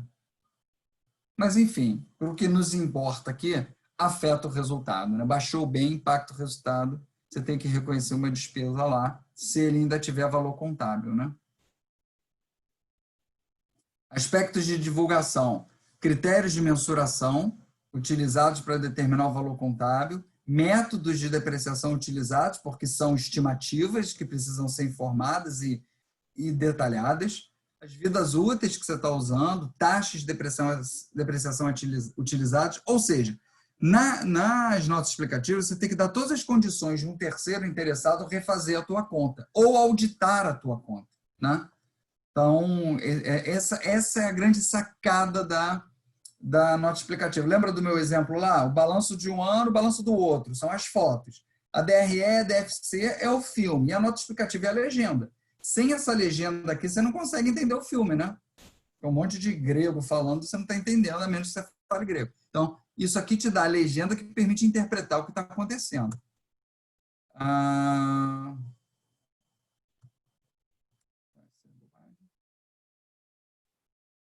Outros aspectos de divulgação interessantes, enfim, que devem ser observados, ó, detalhar quais são os gastos incorporados ao valor do bem, além do custo de aquisição, o que precisou para instalar, para construir, valor de eventuais compromissos contratuais decorrentes da aquisição dos imobilizados. Olha, isso aqui é um financiamento, eu vou pagar tanto de juros por esse imobilizado. Eventuais indenizações de terceiros que tenham, por algum motivo, perdido valor, pode ter algum seguro associado àquela máquina, aquele imobilizado, isso aqui tem que ser detalhado também. Enfim, você tem que dar a legenda do filme mesmo, né? Aqui tem alguns exemplos de publicações de imobilizado, né? Então, deixa eu ver se aqui marca alguma coisa. Então, essa aqui é da Ambev. O que ele tem que explicar? Ele tem que explicar a política contábil. Como é que você reconhece o imobilizado? Olha como a Ambev explica. O imobilizado é demonstrado pelo custo menos a depreciação acumulada e os impairments. O custo abrange o preço de aquisição, os juros incorridos no financiamento durante a fase de construção e todos os outros custos diretamente relacionados ao transporte do imobilizado até o local e sua colocação em condições de operação na forma pretendida pela administração da companhia. Aí fala lá, impostos não recuperáveis, frete, custo de desmonte, retirada dos equipamentos, restauração do local em que se encontra, casos incorridos. O custo do imobilizado construído internamente, porque você pode também construir o imobilizado, né? Imagina, você tem o terreno e você constrói o escritório da empresa, constrói a fábrica. É apurado conforme os mesmos princípios aplicáveis ao imobilizado adquirido de terceiros. Os métodos de depreciação, valor residual, bem como as vidas úteis, são reavaliados e ajustados, se apropriado, anualmente. Então, aqui ela está explicando qual é a política contábil dela para imobilizados. Custos de empréstimos diretamente atribuíveis à aquisição, construção ou produção de ativos qualificáveis como imobilizados, são capitalizados como parte do custo de tais ativos. Terrenos não são depreciados, visto que são considerados como de vida útil indefinida. Essa nota é completamente inútil do terreno, né? Óbvio, você não precisa dizer, todo mundo sabe. Então, isso aqui é adicionar informação inútil, ok? O imobilizado e respectiva depreciação incluem os efeitos do custo precedente, conforme nota 1, e aí vai, né? Gastos subsequentes, depreciação. Olha o que ele usa, a Receita Federal, aqui. Porra, Ambev não quer ter trabalho. Usa a Receita Federal. Edifícios 25 anos, máquinas e equipamentos não, 15. Máquinas e equipamentos 15. Falei besteira porque a Receita Federal é 10. Instalações 10, utensílios 10, bens de uso externo 2 a 5 anos. Tá? E ele revisa os valores residuais anualmente, blá, blá, blá. E ele apresenta o imobilizado. Olha a demonstração dele. Detalhe, separa cada bloco, cada grupo de imobilizado, tudo o que aconteceu com o imobilizado, quais os efeitos de preço e a diferença de saldo de 16 para 17. Isso aqui é a demonstração de 17. Ele mostra o caminhar de um exercício para o outro. Ok? Isso é uma demonstração de uma empresa de ponta, né? Uma das empresas mais valiosas da Bolsa de Valores, uma das empresas mais valiosas do Brasil. Aquele detalhe, o ganho ou perda na alienação de imobilizado. Isso aqui é o imobilizado do qual ele se livrou. Né? Aqui tem a Vale do Rio Doce, mesma coisa. Né? Aqui a política contábil dela é muito mais seca. Né? Ela devia dizer também que cuida do descarte das minas, né? e do resíduo do minério de ferro. Duvido que fale isso, porque tem aí Mariana, Brumadinho, aquela encrenca toda. Duvido que a Vale coloque isso como valor a ser, de alguma maneira, evidenciado. Os ativos imobilizados e outros ativos minerários são depreciados pelo método linear. Isso aqui é a exaustão das minas.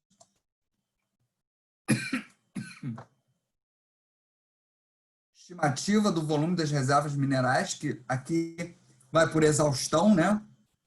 Nem depreciação, nem amortização, vai por exaustão.